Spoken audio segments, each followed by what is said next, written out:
and welcome to the Startup and Career Show, your destination for inspirational stories and real-life experiences of startup founders, corporate leaders, and authors. I'm your host, Rushabh, in conversation with Hetal Kudecha, a lawyer and a company secretary and founder of Discidium Solutions. She's specializing in offering advisory, regulatory compliances, and corporate governance services for startups, SMEs, and enterprises. ESOP trends in startup is a very exciting topic, and I can't wait to begin the conversation with my friend Hetal. Hetal, welcome to the show. Hi, Rishabh. Thank you so much for having me here. It feels great. So, Hetal, to begin with, can you talk about your professional journeys all these years? You've been a secretary, you're a lawyer, all of that. So I began my company's secretarial journey in 2001. Yes, that really sounds quite some time ago. But yes, 2001 is when I got my degree and I became a qualified company secretary. Thereafter, I started my career with a small company, a legal publishing portal called lexsite.com. I don't know if many of you have heard about it or you're more conversant with its pure Manupatra, which I'm sure everybody's heard about. So when I joined Lexsite, I joined them as the company secretary. And by the time I finished with them about 4 years later, I was the company secretary and chief editor. So not only had I learned about how to, create databases, how to manage intranets, but I had also honed my company secretarial skill along with. From then on, I went and I joined Cyril Amarchand Mangaldas. It was then called Amarchand and Mangaldas and Suresh Ishroff. So I worked with them for 11 and a half years in all, out of which the first 4 years was spent as their chief knowledge manager because they wanted to launch an intranet and a document management system, and their managing partner, Mr. Cyril Ishroff, was clear that he wanted somebody who could handle legal as well as the tech part. So I happened to be a unique combination of somebody who had studied law and who was also well versed with the tech side of it, which is the intranet document management system, etc. In about April 2010, I launched their corporate secretarial department, which was a department that catered in-house to all the lawyers of the firm. And by the time I moved out from CAM in 2017, this department had gone on a pan-India basis and was doing really well.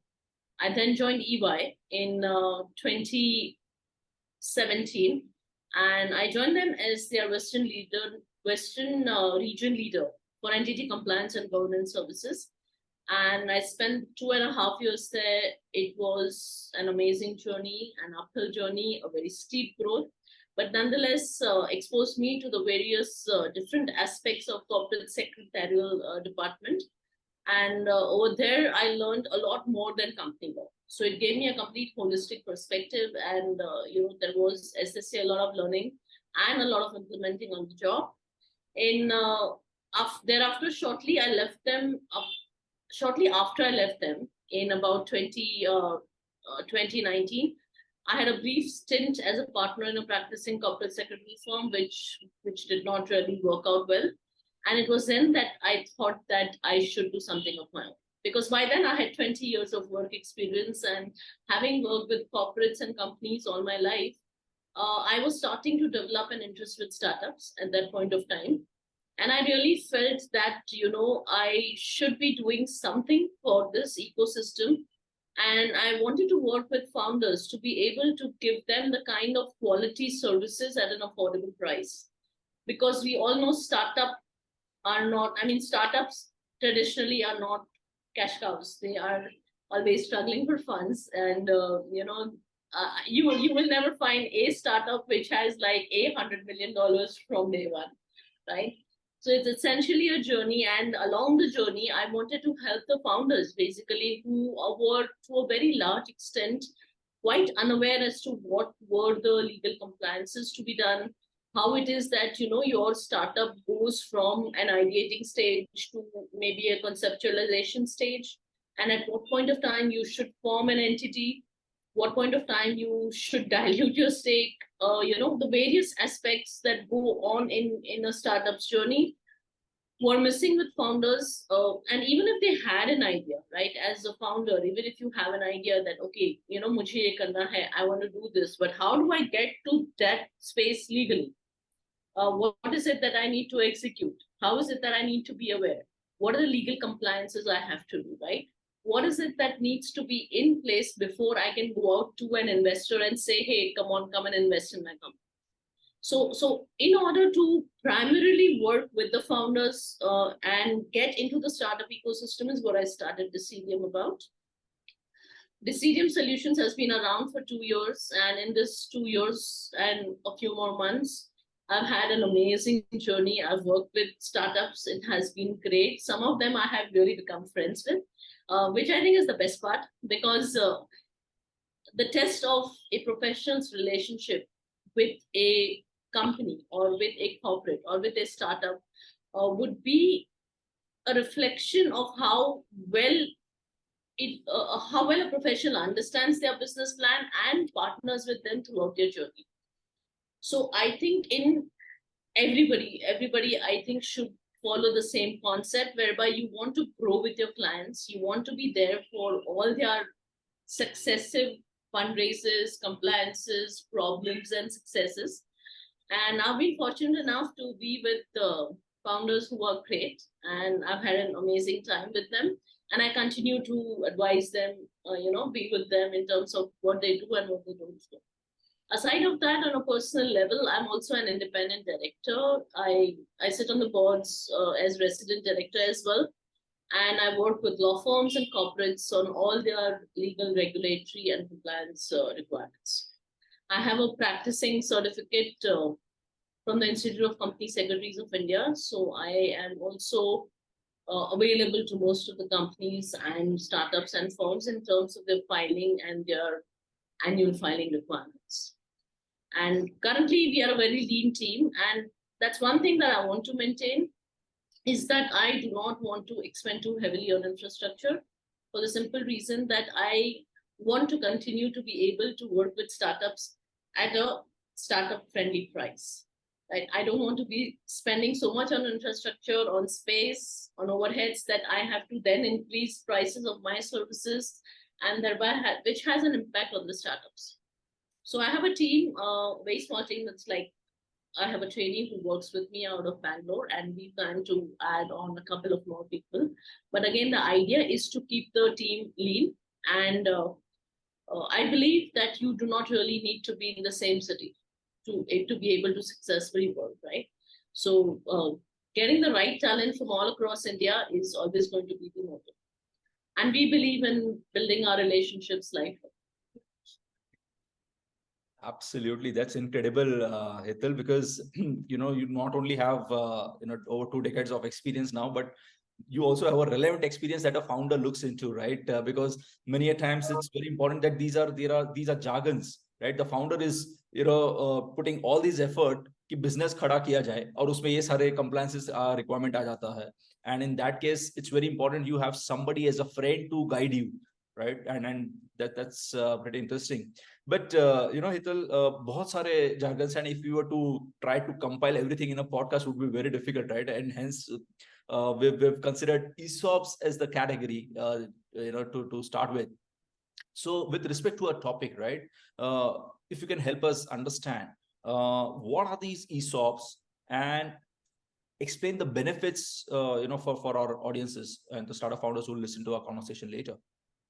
Sure, I think ESOPs is one of that piece in the entire puzzle of the startup ecosystem that remains very relevant with all the startups. Okay, and it's coincidentally not only the startups, which look at ESOPs, but there are also established companies that provide ESOPs, right? ESOP stands for Employee Stock Appreciation Plan, right? And when you have the stock option plan or the stock appreciation plan, as we will see later on, the stock option plans are essentially given to employees so that they feel a part of the company, right? It is essentially giving them ownership of the company because you are giving them an option to subscribe to the shares of the company. Correct? So that in a nutshell is what ESOP is all about. Like if I have 100 employees today and I do not really have the bandwidth to pay all 100 of them at their peak salary range, I will tell them that, look, you see potential in the company, you see value in the company, let's grow the company together. right? And let's increase the value.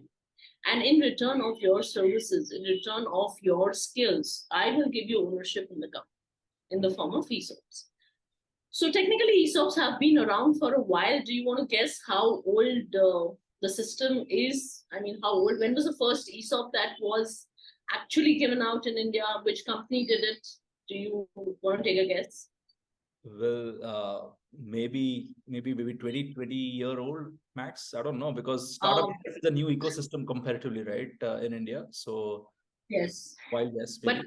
but as I said, ESOPs were there long before the startup ecosystem started mushrooming and taking place in India, right? ESOPs is now seen as a favorite tool of startup founders in order to attract and retain talent. But Wipro was the first company in 1985 that introduced ESOPs. But it was largely Infosys in 1990 that brought about the concept of stock ownership with the employees, right? And that's when they started getting employees on board and showing them the vision of co-ownership with the owners of the company. So essentially, as I mentioned earlier, ESOP or employee stock option plan is now a regulated plan for Indian companies. There are proper regulations in place for listed companies and public companies as well, right? Private companies also have some public, unlisted companies and private companies regulations. There are certain vesting options. These are the terms that I'll cover as and when we move across. But traditionally, what started as ESOPs has now evolved, right, into a lot more than just plain vanilla ESOP. So where earlier on you had ESOP, which is wherein you were given an option to become a shareholder of the company at a fixed price, right? Now, let's say tomorrow, Rishabh, I want to get you on board Discidium, right? And I want to use all your expertise for Discidium, but unfortunately, I'm not able to pay you. I will tell you that I'm going to give you 100 shares, right? At an exercise price of maybe 50 rupees per share. And let's work towards it, right? And this exercise price will be at the time when I'm granting the ESOPs and the options to you. Later on, I will tell you that, look, you will be able to exercise 10 shares out of this 50 shares after 1 year, right? That's the vesting. The first vesting happens after 1 year, when you will be able to actually apply for those 10 shares after 1 year of employment with us, right? Discidium does phenomenally after a year, right? And our share price, which is 10 rupees today, becomes like, say, 100 rupees, right? So obviously, when you're trying to exercise those 10 shares, you would have to pay 10 into 100 is 1,000, correct? At 100 rupee, which I have given it to you, you will get that maximum benefit at that point of time, correct? Whereas whatever might be the value of those shares, you will be able to exercise it right at 50 rupees, which is half the price. So you will gain shares at half the price than what is there outside.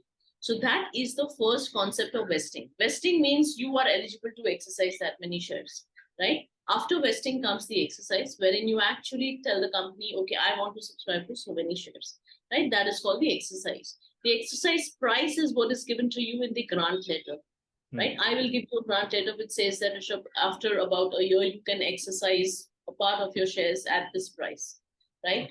It will also tell you that after 2 years, you can exercise another 20 shares, right? And after 3 years, maybe the balance 20. So that'll bring on to 50.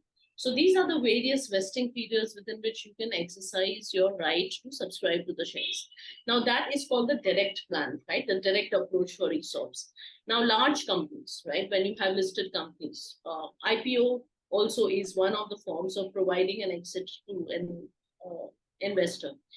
But companies like Infosys, companies like Wipro, right? All those large corporates and conglomerates which have been around, they have their own ESOP schemes and plans, and there is often a trust group whereby a separate trust is formed, and that trust manages the entire ESOP administration on behalf of the company. So that is called the trust group. So these are the two forms of the traditional ESOPs. Then you have something called SAR, right, which is a stock appreciation rights, and that is being picked up by startups a lot these days. It is also one of the things that is coming up in the emerging trends. Now, stock appreciation right is nothing but, as the name suggests, the appreciation in the value of the share. Now, going by the same example, right? I have given you 50 shares, right? And I have told you that your exercise, for those 50 shares, your exercise price is 50. Okay. Now, by the time it comes for you to exercise after the vesting, right? SARs also follow a vesting option when it is given to employees. And after the vesting price, the value of the company is 100, right? In this case, you will be given 50 rupees worth appreciation because your exercise price was 50 rupees, right? So stock appreciation right is nothing but a delta in the exercise price that is mentioned in your grant letter versus the value of the shares at that point of time. Now, interestingly, what is to be noted is that a lot of startups, when they form SAR policies or SAR plans, they have cash option as well as they have a share option, which means that if you choose to exercise the share option, you will be granted that many shares. Correct? It will function like a normal ESOP. But if you choose the cash out option, then you will be paid the delta amount, that is the difference between your exercise price and the valuation price, and that will become your appreciation, right? Here, there is no share that is granted. Here, you are opting to cash out. Correct? So those many SAR units are notionally extinguished. So the benefit of SAR is that you do not have entries on your cap table. Normally, a cap table or a capitalization table, which is essentially a very important document with startups, because that brings out your entire shareholding, right? Yeah. In that, the ESOP pool is given. Okay, when you have a fully diluted cap table, a fully diluted cap table means that you have to assume that all your convertible shares, which could be your CCPS, which could be your ESOP pool, all those shares that could likely convert into actual shares are detailed out, right? Which means that your cap table will mention that, okay, I have 100 shares which I have given. I have 100 options which I have given to shareholders, which to my employees, which later on will result into 100 shares, right? So that is your entire diluted cap table. Now, when you give SARs, in exchange for cash, you do not really bring these SARs onto your cap table because there's no concept of shares, right? So very, very closely aligned to SARs are something called phantom shares. Now, phantom shares are nothing but contractual obligations and understanding between the founder and the employee, right? That you will get the delta value in the appreciation of the share value, the delta amount in the appreciation of the share value in form of bonus. Correct? So technically, the payout is made to the employee, which is in the form of phantom shares, but there are no actual shares given. Correct? So a lot of people are opting for this kind of a payout. But the only challenge here is that for you to pay out this money, you have to be cash rich, right? Or you have to time your ESOP liquidation, or you have to time your ESOP exercise to a liquidation event, right? Now, what is a liquidation event or a liquidity event? In the startup culture, a liquidity event could be anything that provides liquidity to the company. It could be a strategic sale, right? It could be when an investor comes in. It could be when a company raises a bridge round, or it could be a huge windfall gain that maybe the company has undertaken or has spotted, right? So whenever there is a liquidity event that happens, usually ESOP or SAR unit owners, they have an option to exercise a part of their units or options and convert them either into shares or take a buyout, right? But typically what happens is that unless it is made very clear to the employees or explained to them, everybody is very happy on getting ESOPs, right? If I tell you that, okay, when a liquidity event happens, you will be able to, since you have ESOPs worth 50 shares or 100 shares, and this is the value, you start multiplying and thinking that, okay, this is the money that I will get when a liquidity event happens, right?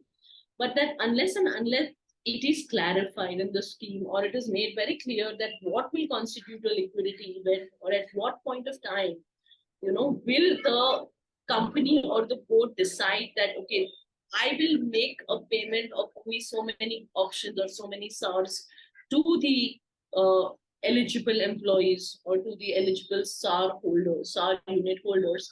It can get very misleading in the mind of the employee. Correct. We'll talk about that more when we are looking at employee expectations on SARs. Yeah.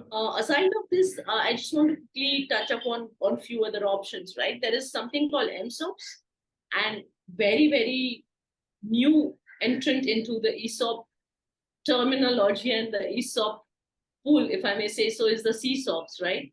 So ESOPs are nothing but management options. These are given directly to the very high level leadership people, and they are given stake in the company. Yeah. Right. So that's a management stock option, right? ESOP. CSOP, which is now gaining traction internationally, but not so much in India, is your consumer stock option scheme, right?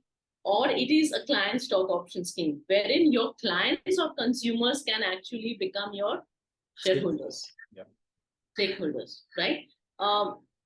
There is not much clarity in terms of all of these, the compliance treatment or even the tax treatment. You'd have to see how the tax treatment works. But even from a compliance point of view, the Indian Companies Act only accounts for,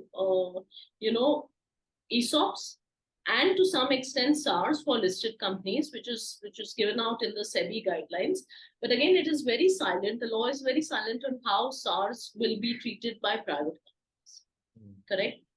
There is a fleeting mention about SARs even in the FDI policy, wherein you want to engage consultants and advisors outside India, right? And you want to issue SARs to them. So how will the entire thing play out, and what exactly will work and what will not work is covered in the guidelines, in the FEMA guidelines. But again, it's not very clear. So there's a lot of ambiguity in terms of law which is not established, right? So all of these concepts, which is your CSOP, which is your ESOPs, which is SARs, all of this for newer startups who are private limited companies is largely governed by the principles of how a regulatory landscape should look like, right? A lot of people also take shelter in the provisions that are already there, right? For example, if I'm doing something and where the law is silent about it, right? One way to do it is that I will do what is already mentioned for a particular class of company, though not my company. Correct? But that way I have at least followed the law. So there is a set of people who believe in that. There is another set of people who say that because there is nothing given in the law, we will follow and do what we have to do, right? Which means that I will decide what could be the granting authority. I will decide what would be the executing authority, who will be the administrator. So these are some of the gray areas in terms of ESOPs. And last but not the least, there's something called the restricted stock units, which is RSUs. Now, RSUs are also granted to employees upfront, but then they come with restrictions, right? Because the name itself is RSU, restricted stock units. So you can actually get those shares only if you meet a certain milestone, only if you are there in the company for so long, or only if the company reaches the next valuation while you are there. So there are plenty of restrictions for RSU, and it is not one of the most efficient and employee-friendly way in order to retain talent.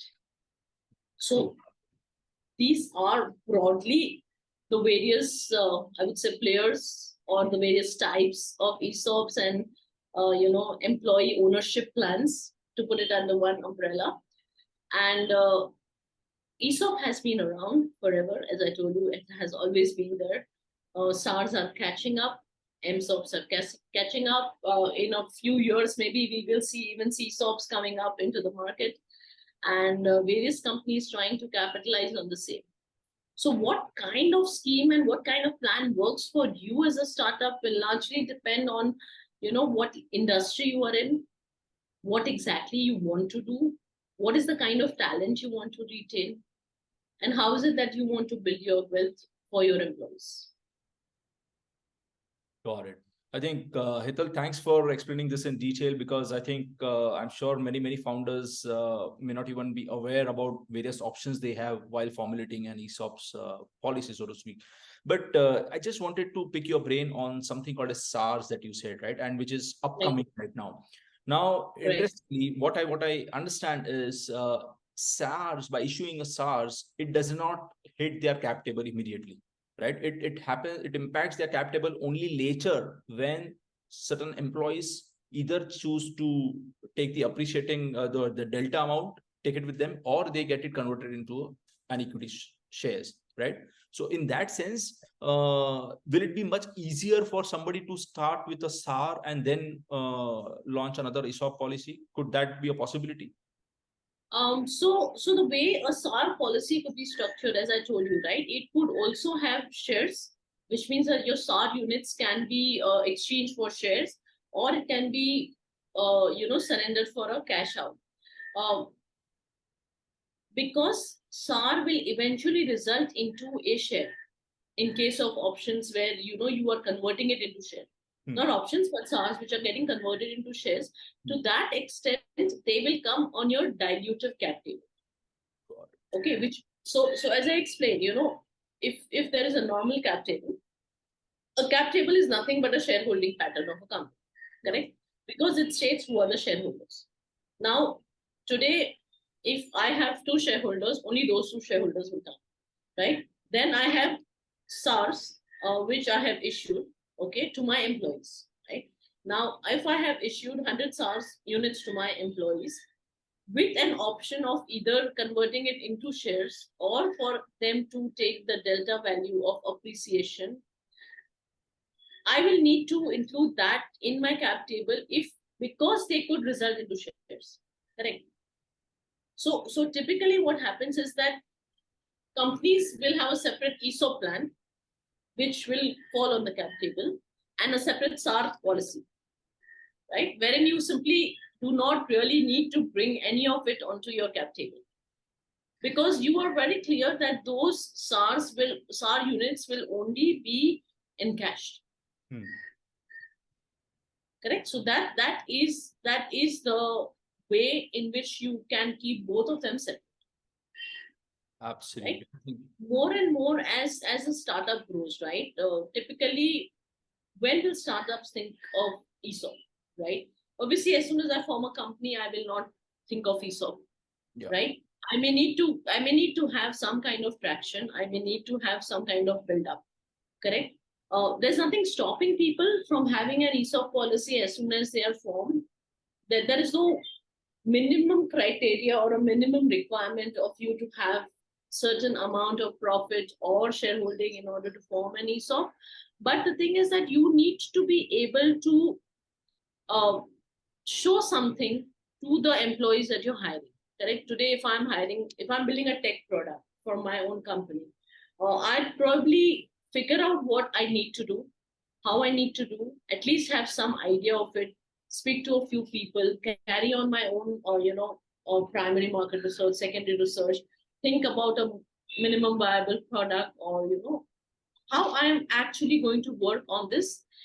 Once that exactly happens, that is when I will go and get some kind of funding. Correct? Now, if at the time of seed funding, a huge amount of money is infused in the company, that is when I will have the money even to bring in the leadership, even to form a proper management of the company, right? And that's when you are trying to actually get people onto board and give them a buy-in into your company. You still don't have the money, correct? So you will tell them that I am setting up an ESOP scheme, and you will pull so many options, and later on, blah, blah, blah, which will be converted, right?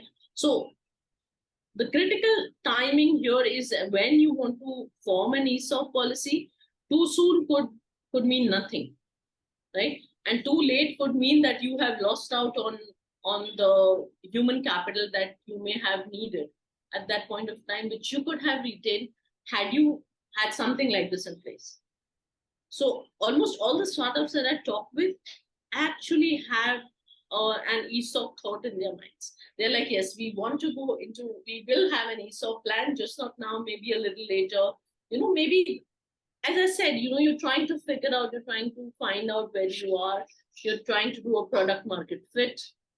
When you get to that stage is when you will start formulating a policy. And whether you're doing ESOP or whether you're doing an ESOP or whether you're doing a SAR will again totally depend on how is it that you want. So in that case, Hetal, tell me, just to simplify it further, because founders generally go for a seed round, then maybe they might do a bridge round or a pre-series A kind of a thing, or then go with series A and so on and so forth. So ideally, what is the stage that they should look at having an ESOPs? Is it after the seed round or before series A? What is the sweet spot that you think is the ideal one? So for all those startups that are looking to get funding and moving into, say, a pre-series round, right? That is the time when they will have to start thinking of ESOPs, because investors will also ask for it. Correct. Investors will also want to understand, when they are infusing that much money into the company, as to how the money is being used, to what extent you're parking it, to what extent we can have that kind of liquidity by usage and leveraging the ESOPs to hire people.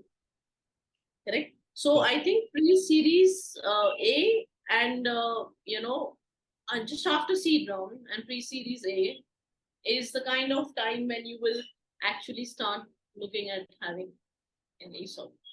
Great. I think that clarifies a lot, because I think as soon as somebody covers a seed round, maybe a next target they should have it in mind is either. It would also depend on how you look at seed round. Correct. What is the amount that you're getting? Some startups, which are really very clear and who have successfully completed their pilot or their MPV and all of that, and then they come onto the market ready with their product, they will obviously have no trouble attracting the right kind of funding at the seed level and start looking at ESOPs at that point of time.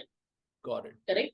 Because let's understand, ESOP is not only something that you will use to attract people, but it is also a tool to generate wealth for your employees. Correct? Absolutely. You will reach a stage wherein you may be forced to make multiple hires in order to meet with your expansion strategy and your scalability.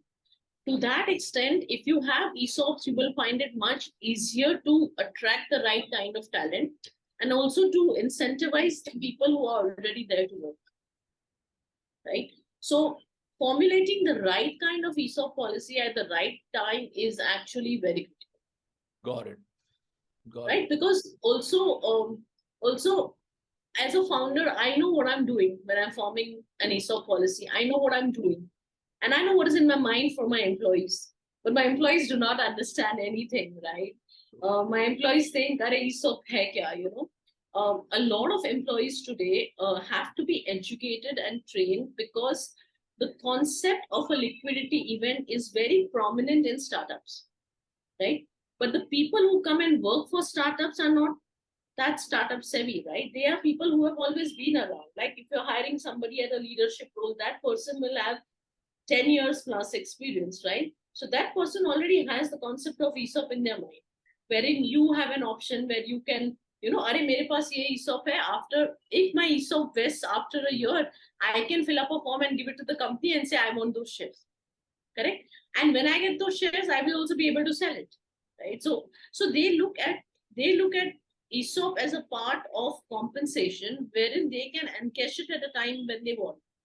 Whereas what happens these days increasingly is that ESOP exercise is tied in with liquidity events. Yeah. Right now, liquidity events for startups can mean anything, right? As I said, it could mean a strategic sale, it could mean an investor, it could mean a series of rights, it could mean a bridge round, it could be.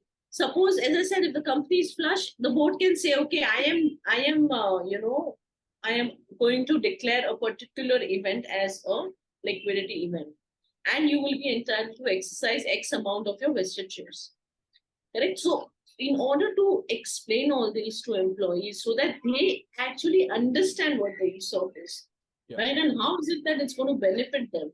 What is it that makes an ESOP policy more employee friendly is to also think of ways in which how you're giving the value back to employees, right? There's going to be no use of having an ESOP policy which is absolutely great, but which has zero liquidity. Like, if you're putting in your scheme that my liquidity event is either an IPO, either when the company closes down, these two events. Let's say your liquidity event has these two events, right? Now, for a startup to reach IPO, it's not a task. I mean, it's not a joke, right? It's a huge task. So if I have joined you today in hopes of having received 10,000 ESOPs, right? You've made me happy by giving me 10,000 ESOPs. But when I read the finer print, I see that, your liquidity events are only either when the company closes down or when it reaches an IPO. I mean, these are not the only two things, but for the sake of this conversation, let's assume they are. Now, okay, I'm happy, lekin फायदा क्या है मेरा? मतलब I will not be able to exercise those shares. I will not be able to get any benefit of those shares unless I go for an IPO, which is easily maybe more than 5, 6, 7 years, right? Not easy to list companies these days. Or when the company closes, which is great, which is like worst, right? Liquidity and liquidation under Companies Act can never be tied in. That is one of the worst things ever. So what is also important is for startups and founders to realize that you have to have a policy that is it's an employee friendly policy, right? It gives an assurance to an employee that along the way your wealth will also increase. Along the way you will also make money. And to put it in simplest terms, companies have to show the employees कि भाई तुम्हारे लिए क्या है इसमें, right? मतलब there was a time when employees would say मेरे लिए क्या है इसमें, और company ने बोल दिया अरे हम ESOP देंगे. तो the term ESOP is so widely used now okay, everybody who thinks they are getting ESOPs automatically think they are rich, right? But again, it's a fine line. You have to understand the mechanics of how an ESOP policy works in order to understand how it will benefit you.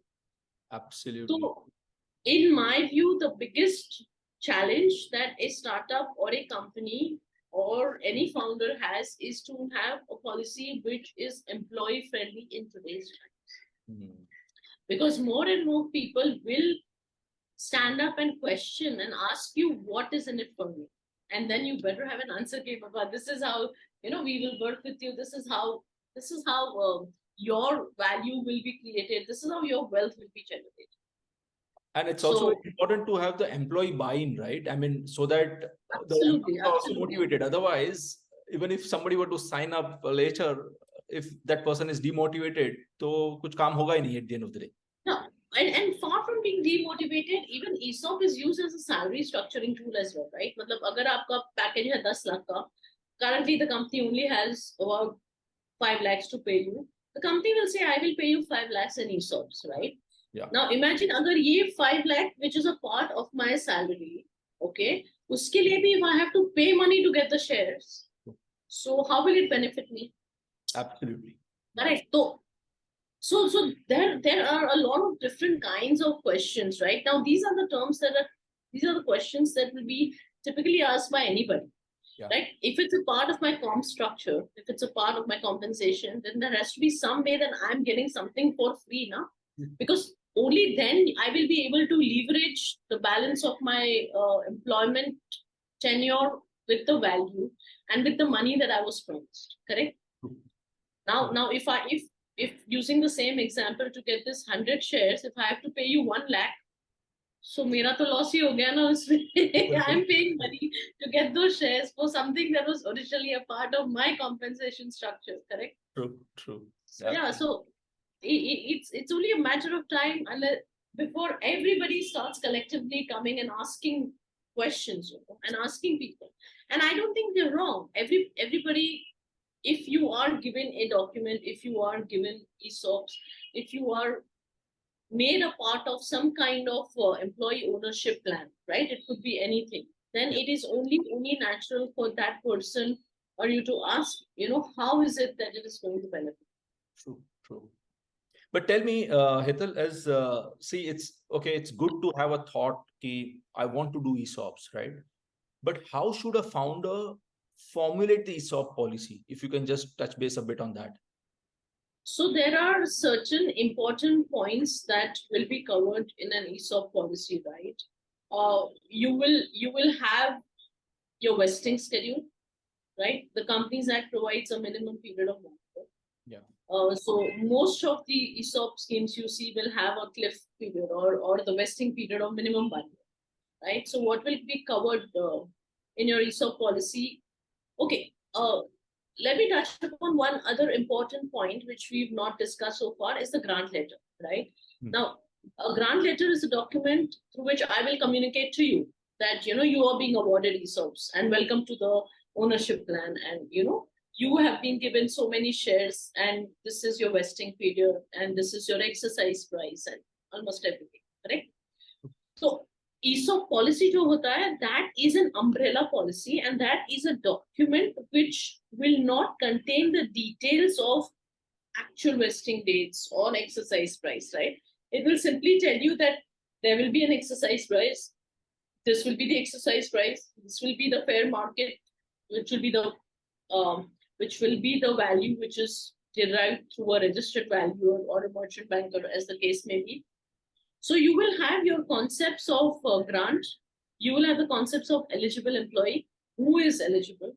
Correct? Matlab ESOPs hai to the Companies Act is very clear. Okay, only employees of the company can be given ESOPs, right? If you are a consultant, you can't be given ESOPs, right? So then you have to be very careful in terms of how you're wording your ESOP policy.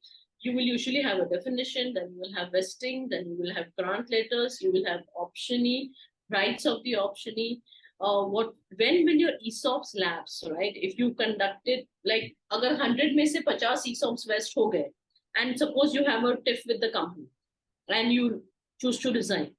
So then what will happen to those vested ESOPs and unvested ESOPs? So treatment of ESOPs will be there, right? When you are a good leaver or a bad leaver. A good leaver is somebody who parts ways on good terms with the company.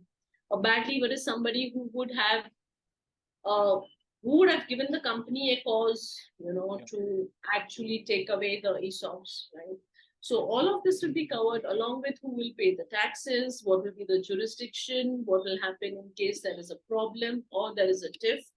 So ESOP policy, in short, will cover the basics of ESOP, and it will also cover certain general points which could come up, right? So in case there is a dispute, so what will be the jurisdiction? Usually it is where the company is, right? So if my company is in Mumbai, then the place of settlement of the dispute will be Mumbai. It could be arbitration, or it could be going to the court or a court of law. So all of that plays an important part while forming an ESOP policy. And your ESOP policy must have the number of options that are covered. And that has to be then approved by your general body, right? The shareholders have to have a say that they are okay with this. And why does this happen? Because it is ultimately their ownership which will get diluted once these shares are issued, correct? So they also have to be on board. So you need a special resolution and subsequent filings with the registrar. When you formulate an ESOP policy, it will say that these many options were there, these many are earmarked, and what will happen when options lapse or they are surrendered, correct? Whatever treatment will happen to options and different scenarios will be covered in the policy. And it will detail the procedure ki karna kya hai aapko once you become eligible to exercise the options, your ESOPs, or once you are eligible to, get a share value or the cash value of your SARS. So what is it that you have to do, right? And certain places it will have a drag along option. Jahan pe hoga ke, agar there are some 100 shareholders, let's assume, out of ESOPs, right? 100 employees decided to exercise their option and now have become shareholders. Kal ko company ke paas ya investor ke paas aisa koi option aaya whereby they have an option to sell the company at an X valuation to somebody, right? Then the ESOP scheme may also contain something which is called a drag along right by the existing shareholders, which means that I will drag you and you will have no choice but to sell your shares as well. Yeah. Right? So these are the different, so as I said, different ESOP schemes will have different kinds of headings and structures and contents that they want to give, but these are something which will largely be there everywhere.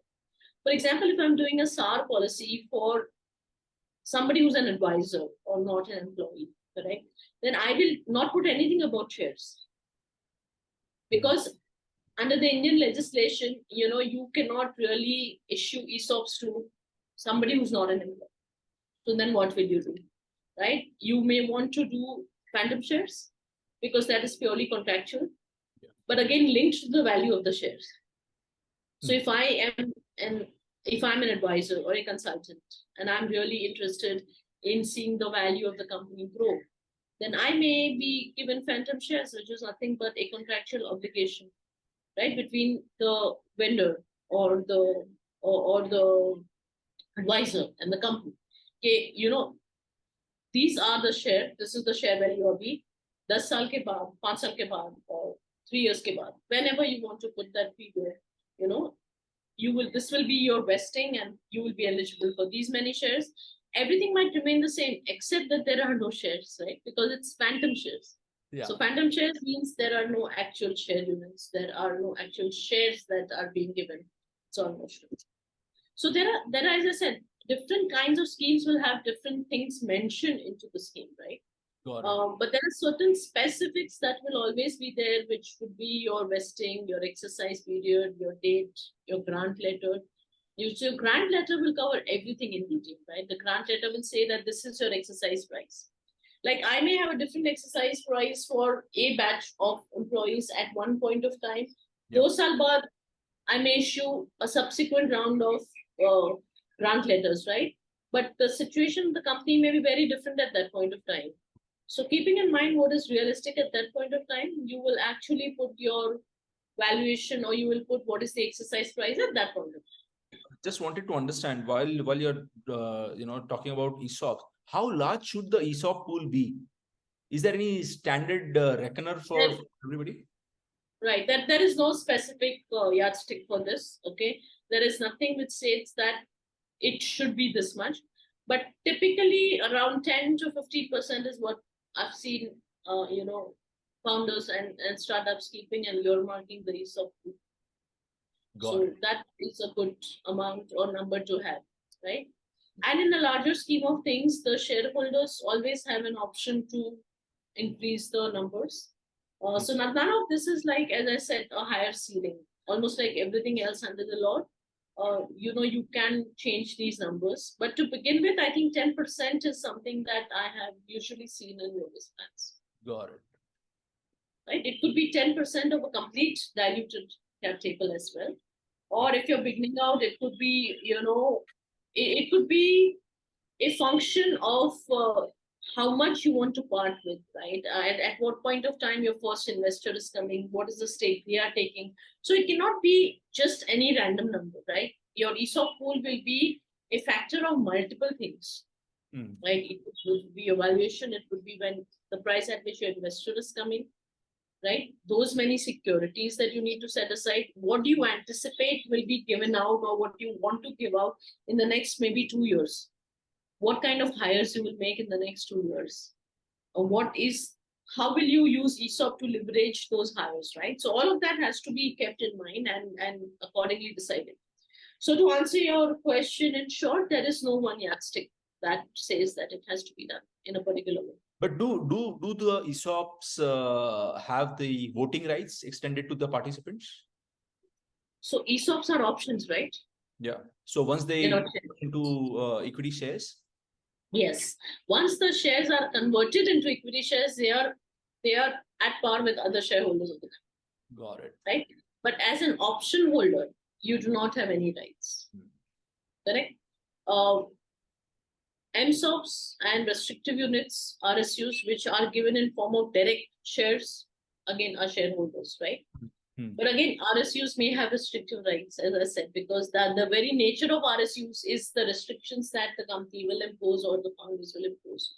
So unless and until you actually have the shares that are vested and exercised and received, right? You do not have any kind of voting rights. You do not have any dividend rights, nothing at all. Again, This is for ESOPs. There is for SARs, which is again non-share based. The question of voting rights will not arise. Not arise. Correct. Similarly, for phantom shares, because they are not actual shares and it's only a contractual obligation, there's no question of voting or dividend. Right. So these are ways in which you can keep your cap table very light, right? Because you do not have that many shareholders. But at the same time, you are actually generating wealth for these people who are coming onto your company, and you are giving them ownership in one way or another, right? You are telling them that your growth is linked to the value of the company. So the more you grow with us, the more the value of the company grows, that much will be your own personal. So almost all the employee ownership plans will have some or the other linkage to the value of the company. And that's how it helps in attracting talent, but also retaining talent, right? Retaining talent, promoting talent, manage attrition, multiple reasons why ESOPs are used these days. And once again, I'm using ESOP only because that is now become the generic word, like as they say, if you wanted a detergent powder, you would just say, "Arey Nirma dena," right? And you would know that you want a detergent powder. That way, it's like ESOPs, right? It could be anything, any of the different kind of ownership plans. But yeah, umbrella or generic term used as ESOPs. So it is ESOPs. So I think this is quite interesting, Hetal. I think you've covered the complete umbrella of ESOPs, right, in Power Pact, these many minutes that we spoke. But tell me, before you leave, specific trends, if you can just talk about a little bit when it comes to ESOP, because you did touch base a little bit earlier about ESOPs and all, but anything specifically which is happening, which Indian founders need to keep in mind? I think, for founders to keep in mind generally would be how much they want to dilute their equity, correct, in terms of ESOPs. Because ESOPs, whenever they convert into equity, there will be dilution, correct? So founders need to keep in mind whether they want to dilute equity or whether they want to do a payout, correct? So what trends I see coming into the future and what I see happening more and more is startups and founders moving away from the traditional ESOP plan, correct? Now, traditional ESOP plan, jahan pe you had to pay money in order to buy the shares, right? And thereafter become a shareholder. Now that share purchase can happen from the primary market, secondary market, either which ways, depending on whether your company is listed or not. Founders are moving away from that and moving more towards SARs and phantom shares, wherein you do not have to bring them onto your cap table, but they are linked to the value of the company. The employees see value in that. The employees will see that, okay, I can see that, I have been given a grant letter with an X exercise price. And if that becomes, say, Z over a period of time, I'm only going to benefit, right? Because again, SARs and phantom shares, they work on the basis of the delta of the value per share versus your exercise price. So I think in the future, I see a lot of startups moving towards SARs, either complete SAR or a blend of SAR and ESOP together. And there is also for companies which really do not have an established ESOP plan and who want to really get into ownership with their key leadership people or their key management people, they might also look at phantom shares, right? Because a lot of this will be again linked to the money that the company brings in, revenue it generates, and the valuation it is. True. So these are my personal views, may or may not, it could so happen that 10 years down the line, we see ESOP of 1985 come back and everything is wiped out and you're going back to the traditional methods. Or we could see some very newer concepts emerging, right? So it is all a function of how creative people can get and probably want to get people involved, right? Whether it goes back to the traditional medium or some new age tools comes in, the founders will need people like you to help and guide them. It's as simple as that. I would Can't be be happy formulated to on do its own. that.